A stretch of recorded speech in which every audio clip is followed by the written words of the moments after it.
Your friend isn't fake for being loud with you and quiet with strangers. They're just protecting their energy. Now, that might sound like a simple excuse, but it's much deeper than that. We're not talking about a split personality or some kind of social deception.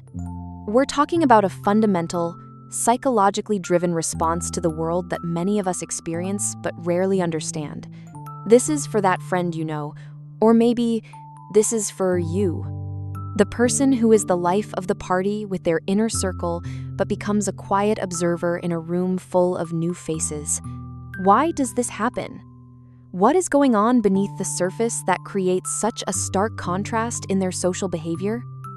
Let's break down the psychology of the situational extrovert from a few different angles. First, let's talk about the concept of a social battery. Imagine your social energy is like the battery on your phone.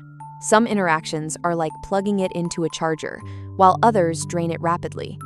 For the person we're talking about, hanging out with trusted friends is like putting their phone on a fast charger.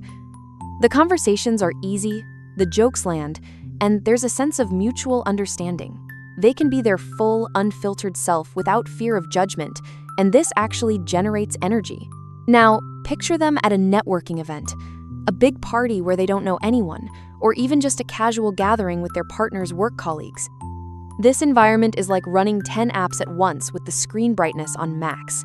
They have to constantly monitor their words, interpret unfamiliar social cues, and manage the impression they're making. This process, which psychologists sometimes refer to as impression management, consumes a massive amount of cognitive resources.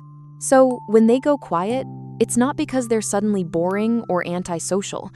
It's a conservation strategy. They are instinctively turning on low power mode to prevent their social battery from hitting zero. They're not being antisocial with strangers. They're being selectively social with those who replenish their energy rather than just drain it. Second, it all comes down to the trust threshold. For many people, trust is the gatekeeper of their personality. It's the key that unlocks the more vibrant, expressive parts of who they are. With close friends, a deep foundation of trust has already been built. This creates a space of what's known as psychological safety. They know they can say something silly, share a vulnerable thought, or have a weird opinion, and the relationship won't break. They are accepted for who they are, flaws and all.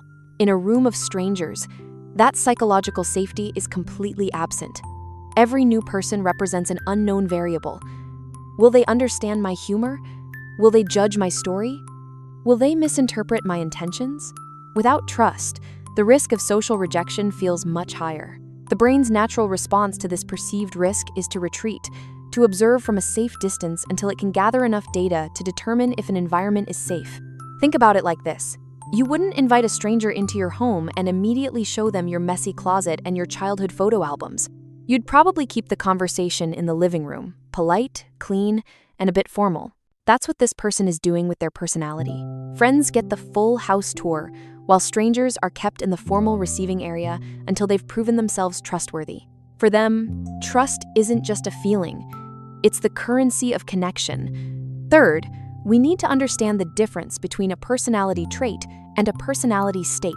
Psychology has shown that while we all have core personality traits, like extroversion or introversion, our behavior in any given moment is more of a state. It's a dynamic response to our environment. Your friend isn't just an introvert or an extrovert. They are a person who enacts extroverted and introverted states depending on the situation. When they are with their friends, the situation pulls for extroversion. The environment is positive, familiar, and low stakes. This makes it easy and rewarding for them to be talkative, assertive, and energetic. However, a room full of strangers is an unfamiliar environment that may feel threatening or require more effort. This type of situation often calls for more introverted behaviors, listening, observing, and careful consideration before speaking. It's not a contradiction, it's an adaptation. They are skillfully adjusting their social dials based on the demands of the environment. In fact, this ability to adapt their behavior to the situation can be a sign of high social intelligence. They aren't just blindly acting the same way everywhere. They are reading the room and responding accordingly. They don't switch personalities. They switch energy expenditures based on the psychological price of the interaction. And fourth, this is about the exhausting act of social masking. In many social situations, especially unfamiliar ones, people wear what psychologists call social masks. This is a behavior where we consciously or unconsciously conceal our natural personality to conform to social pressures and expectations. It might involve forcing eye contact when it feels uncomfortable, smiling politely at jokes that aren't funny, or using rehearsed conversation scripts to get by. For the person who is naturally reserved around strangers, this masking is incredibly draining. It's a constant performance. Behind the quiet smile and polite nods, their mind is working overtime. They are suppressing their natural tendency to be quiet and reserved, while trying to project an image of being approachable and engaged.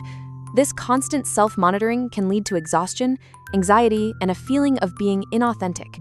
When they are with their friends, the mask comes off. They can finally exhale. They can stop performing and just be. The boisterous, funny, and deeply engaged person you see is them in their natural state, freed from the cognitive load of social masking. Their silence with strangers isn't emptiness. It's the quiet recovery from the exhausting weight of a mask. So, what does this all mean? If you are this person, it's crucial to understand that this is not a character flaw. You are not fake or inconsistent. You are a person who deeply values authentic connection, and you intuitively understand that true connection requires energy and trust, two resources that should not be given away lightly. Your quietness around strangers isn't a wall to keep people out. It's a gate, and you simply choose who you give the key to. This isn't about being antisocial.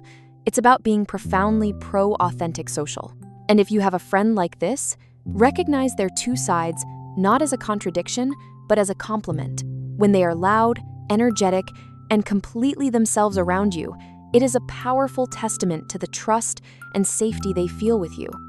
You are part of the inner circle where they can take off their social armor and recharge their soul. You are not just seeing a different side of them, you are seeing the real them, unfiltered and unguarded. Ultimately, this isn't a story about introversion versus extroversion. It's a story about human energy, trust, and the quest for authenticity in a world that often demands performance. It's about understanding that some of the most vibrant souls are protected by the quietest exteriors.